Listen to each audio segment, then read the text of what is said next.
surgery. It's been like almost 2 years, year and a half-ish, since I made a video, and the last one was kind of a cliffhanger. I had a breast reduction and it was like in my kitchen, lighting was terrible, and I was like, I'm going into the hospital in a little bit the day before the surgery, and then I didn't follow up. Well, it takes normally 6 to 8 weeks for people to heal, but because I have antiphospholipid syndrome, which is a blood clotting disorder, it takes me 8 to 10 weeks, and I just I didn't have anywhere to really record either. I finally have another space. This is not the room I was in before, even though all the decor is the same and the background color is the same. I'm in a different room. So it's like I just didn't have a place to actually make the videos, but I do now. So I'm back, and the surgery went really well. The doctor took 6 pounds. So I was like, I knew I had 10 pounds of boob. They were so heavy. I could put my arms down now. It's like, oh, and I'm still big, but I don't look like ridiculously big. I'm gonna put a photo in here from when I went in to have my baby, and I have the hospital gown on, and I still have sweatpants on underneath, but you can see the outline of my chest in the hospital gown, and they're just like almost to my belly button. They were so big, and even in the last video, it's like just the amount of boob, and I couldn't put my arms down and everything, and it hurt. They were so heavy. And now I still have a lot of fat right here, so it makes me a size bigger than like if you measure just the breast tissue here, I'm a C cup, but when you allow for this on the side, I'm a D cup. But the bras that I wear now, they don't have an underwire, and so that makes it even more comfortable considering how much is on the side, because it's not being smushed in. But I feel so much better. When I went to see the doctor, he's like, no, you're doing great and everything. Healing the scars and stuff went really well. The one thing I have to say though is the version that I had done, because I was so large, there's 2 versions. There's the anchor one or the lollipop. And lollipop is great if you're like a triple D going down to like a C cup. But when you're as large as I was a 46J, it's just not going to do anything for you. 2 cup sizes is nothing when you're that big. You're not even really going to notice, because I had gone up 2 cup sizes and all my clothes still fit. And like at the beginning of that year, I was a G cup and not a J, and then I went up to the J, and I was just like, okay, this is just too much. Like I was already big at, like my husband was, they're a little big, and men typically don't say that, you know. It was just they were more than a little big. They were ridiculous. So yeah, I feel so much better. And I had the anchor one, so it's like a little circle around the nipple, and then it comes down and then underneath the chest, and it looks like an anchor. Well, the problem with that one is, because I was 46 as my band and not like a 36, it wasn't as round looking as somebody who's maybe like a, you know, triple D or around that size, and who's like maybe like a 36, like 34, 36 band. So I ended up cutting so they give you a little round part for the top, and then the piece, it comes down, and then it's like the anchor part. So there's 2 separate pieces for each side, and I ended up cutting it because it came upwards. The arc on it was just too drastic, and my cut is more lateral, so it was a lot flatter. And so I ended up cutting the pieces and like sticking them onto the side, and it wasn't long enough either. So I would kind of move it every day to try to get the redness on the part that it wasn't touching, to have that look better as well. But I ended up, like, I could have used another like 3 inches on each side, and I ended up not having all of the redness on the side go away. It's still there, but the doctor was like, eventually it will go away. And the scars are really, you know, they're these little white scars, but they're not that bad. And I was like, you know what, I don't even care. It's not like I'm an actress and I'm gonna walk around topless on camera. Nobody's gonna see it besides me and doctors. I was just like, you know, whatever, I just need to be smaller, and that's literally the only way to do that. And when I woke up from surgery, one of the things that I noticed was I was breathing and I didn't feel it. It was just happening. I was like, oh, and you don't have all that weight pushing down on your chest. So you just breathe and it's like, oh, it feels so great. Like if you're thinking about getting a reduction, do it. You're not going to regret it. Make sure you find the right doctor though, because the first doctor that I saw wanted to do the lollipop. And then I saw 2 other doctors and they were like, we want to do the anchor. And from like watching shows and videos on YouTube, like was it Dr. 90210 or whatever. And then Dr. I want to say his name, Youn.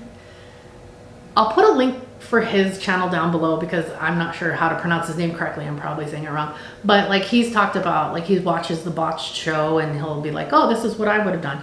So just from kind of watching what other surgeons say that they would do with somebody who is as large as me or even bigger, I was like, okay, I know the lollipop is not going to be a great option for me. And I asked the first doctor, I was like, well, what about the anchor one? And she's like, no, I don't do that. You don't need that. And I was like, well, what about if they're not small enough? And she's like, well, just get it done again. Okay, first of all, why would you do 2 surgeries instead of 1 to do something? Like do it right the first time. That's kind of like what was in my head. And do you think that my insurance is going to cover it twice? Like seriously? No. They're going to be like, we just paid for this for you a year ago. And also because I have antiphospholipid syndrome, when I go to have surgery, it's a big deal. And breast reduction surgery is kind of a common thing. And there's risks and everything, but it typically works out really well. But because I can clot so easily with my blood issue, I have to take warfarin. And when I go into surgeries, a couple days before, they put me on a Lovenox bridge. And so instead of taking a pill, I have to take a shot, and it's around the belly button area. And I look like somebody beat me up. Even when I put the shot and I do it really, really slowly, it still burns and then it bruises, and you can't do it in the same spot every time. So you do it around your stomach, and like 6-7 days of that, you're just a big purple ball. And it's painful. Like I've had to do other shots when I was doing the IVF stuff around my tummy, and it didn't hurt. But these shots burn and then it hurts. So it's not something that I'm like, oh, it's fine, I'll just get all these surgeries and, you know, be perfectly fine. Like I even had a colonoscopy last year, and was it last year or the beginning of this year? I don't even remember. I had a colonoscopy and I had to do the Lovenox bridge for that, because even though when you do a colonoscopy, it's just a little camera looking around to see if everything's okay, they might have to cut a polyp or something, and you're under anesthesia. So, you know, it's like you can't be on your regular blood thinner. So it's like, I don't want to have 2 surgeries. That was the whole point of that rant. I don't want to have the same surgery again when it's not necessary, and then you can do it right one time. So the doctor who ended up doing my surgery was not one that I had originally picked out. And the one that I had originally picked out, my hematologist didn't talk to her early enough. Instead of being an outpatient surgery, I actually had to spend the night before in the hospital and then for 2 days afterwards to make sure that I didn't clot. And my insurance covered most of it. They tried not to, but the surgery with the original surgeon ended up being canceled. And my hematologist was like, well, I do know somebody who can do it in the hospital, you know, and I've worked with him before. So I went and saw him, and he's like, yeah, I can do it. And they fit me in. It was later in the month, because that was September, and I ended up having it at the end of October. So I saw him at the beginning of October, and then they called me about 2 weeks later, like, we have an appointment, we have an opening, blah, blah, blah. I'm like, okay, great. Because I needed to get it done before the end of the year because of insurance. So it was kind of like a last minute scrambling to try and find somebody. And then the original doctor couldn't reschedule because she was pregnant and going on maternity leave. And the other doctor that I saw, not the first one, but the 2 that I had seen that were both like, let's do the anchor one. The other one was pregnant and on maternity leave at that point and was all booked up when she came back from maternity leave. So it was like, I missed my opportunity with them. So I ended up going to see the other doctor. And the one thing that we didn't discuss, because I had kind of discussed it with the doctors, and I assumed that because he was doing the anchor, it was going to be exactly what they said. And because they both said the same thing, I kind of didn't think about it.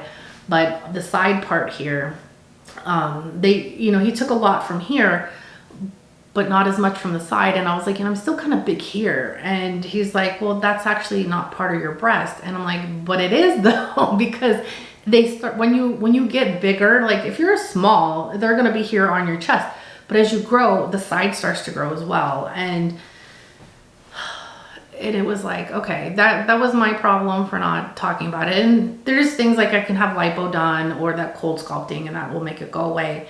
But that's not covered by insurance. So unfortunately, even if I had discussed that, he still wasn't able to remove that without me paying extra because it's just not covered by insurance. And I'm like, that should be considered part of the chest. But that's where your bra is. Anywhere where the bra is should be part of the reduction process.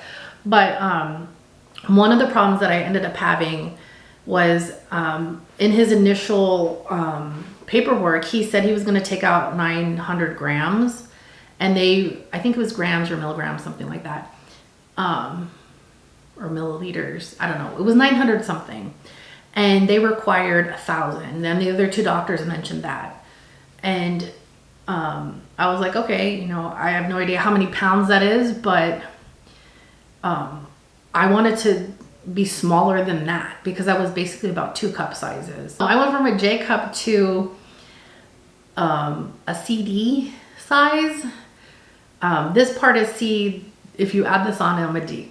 So it was way more than 2 cup sizes, and it was like 13 something. It was 1,300. It was almost 14 for each side, or total. No, for each side. Yeah.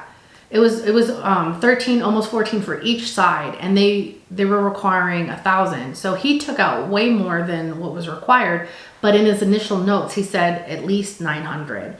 And the doctor who was reviewing the insurance just was like, oh, they didn't take out enough. And it was like, that's what he said he was going to do, but he took out more. And so I ended up having to download, print out, highlight the section where he said in his operation notes that he took out 13 something from one side and 13 something from the other. It wasn't the same exact amount, but my left side was slightly like 2 milliliters when they were millimeters when they were measuring, longer than my right. So they were pretty symmetrical, but he did take a little more out of the left than the right. And I had to like highlight that and write a letter saying, please review this again, because even though his notes said he was going to take 900, in the surgery, he actually took more. And I had to mail that to them, and they finally covered it. But I was like really, really stressed out over that. I was like, you guys have to pay this. Like, I had everything pre-approved, and then all of a sudden you want to deny it. And insurance companies do that. That's something that I did realize was a possibility when I was researching this and everything. If you Google like breast reductions and stuff, you'll see articles about how insurance companies deny them all the time, even though they're medically necessary. And in his report, he also diagnosed me with gigantism because they have grown over the years. When I was like 20, I was like a D cup, so about the size I am now, but my frame was much smaller. I was a 36. And then in my early 20s, I took medication and I ballooned up to a triple D. And then over the years, I took medication again, and I kept growing. And so over a 20-year period, I went from a D cup to a J cup. And in that year that I had in 2022, when I had the reduction, I started out as a G cup at the beginning of the year. I'm very sensitive to medication. If there's like a 0.001% chance that you're going to gain weight, that is me every single time. So that was something that happened with the first medication that I was given that year for my antiphospholipid syndrome. And that medication wasn't actually for antiphospholipid syndrome. They were still doing testing to find out if I had that or not. And there's a 12-week period. So in that time, I was taking a different blood thinner, and I grew even more. And I was like, oh my God. And I told my doctor that, and I was like, she put me on a different medication, but I was about to tell her I can't take this anymore because my chest got bigger and I had other side effects that were we're not going to talk about, but it was gross. So I was like, I can't deal with this medication. She's like, we're going to take you off it anyway. I'm like, oh, thank goodness, because yeah. So having the gigantism thing, it was like, okay, you know, that's a medically necessary procedure. Just because in his notes he was 100 milligrams off from what you require doesn't mean he didn't do it. And one of the other things was all of the doctors were like, are you sure you want to be that small? And I know, like, my frame, it looks a little odd now because for the first time, besides when I was pregnant, my chest is smaller than my stomach. I was like, yes, because this is a size that I can work with. It's a size where if I want to run, I can. I don't run very often. I don't really like running, but I'll bike instead, or I'll do like elliptical at the gym. But if I'm running, it's not like I'm running like this, holding them down so they're not bouncing around and being painful. Because that's what I would do. I'd run after my son and I would go like this. Yeah. So that's, you know, things got better and I'm feeling so much better, and just breathing, it's like, oh, I don't realize I'm breathing anymore. So I'm very happy with the results of the reduction. The only like kind of downside is this side. In certain places, I'm not gonna grab myself on camera, but like in certain places when I touch myself, it's numb still. And it's gotten a lot better since the surgery happened, but there are a couple places where it's like I don't feel anything, or it's just kind of a numb sensation. And that was something that I knew was a side effect, but I don't regret doing the surgery at all. Really, if you're thinking about doing it, just do it. Unless you have some severe health issue that prevents you from having surgeries, it's totally worth it. And even with my antiphospholipid syndrome, which there's a higher risk of blood clots and stroke and stuff because of it, it was still worth it. So I hope you guys enjoyed this video and the update on what happened, and I'm gonna cut it down and hopefully it makes sense because I do babble so much. Oh my god. And Sweet Pea, you wanna say hi? Come here. Say hi, Sweet Pea. Say hi. Ow, ow, don't, I have to cut his nails. He's gonna scratch me. Aww. You're Sweet Pea. Ow, ow, ow, ow. Nails, Sweet Pea, nails.